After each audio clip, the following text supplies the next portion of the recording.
ए रास्ता हेउची आठगड़ कईथ छक ठारू सीधा सड़क संजोग करुच्ची आठगड़ सहर को राधागोविंदपुर दे देखंतु ए रास्ता गत किछि वर्ष तले पिचु गोटे साइड होता एवं एठू जो रास्ता देखु पिचु रास्ता रू सीधा कंक्रीट रास्ता जाइछि पूरा राधागोविंदपुर छक पर्यंत किंतु इतिमध्य रास्ता को पुणी आहरी 1.5 फुट पाखापाखि हाइट करा जाउछि कंक्रीट करा जाउछि कौन यार मूल उद्देश्य रही किसी जना पड़ुनी जे एठे कौनसी रास्तार उभय पार्श्व ना वर्षा जल जमुची ना पोखरी अच्छी ना नई अच्छी कि नाल अच्छी किंतु यह सत्वे ए रास्ता को बर्तन आहरी 1 फुट 1.5 फुट 2 फुट पर्यंत उच्चा करा जाउछि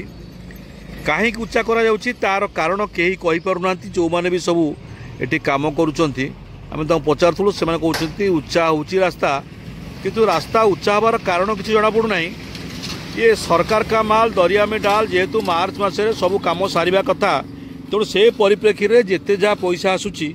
ये रास्तार बोधे भर्ती कर दूसरी पूर्त विभाग ये रास्तार ठिकादार को दे ठिकादार को काम कराई रास्ता उपर किंतु मुख्यतः ये कटक रु भुवनेश्वर अनुगुल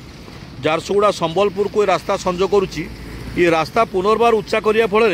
बर्तमान ये गाड़ी चलाचल में बहुत व्याघात सृष्टि होची अनेक गाड़ी भुवनेश्वर कटक रु ये अनुगुल संबलपुर पर्यंत रास्तार पर जाऊँगी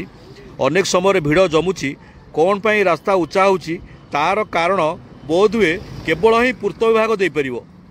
ब्यूरो न्यूज udayaelabn.com।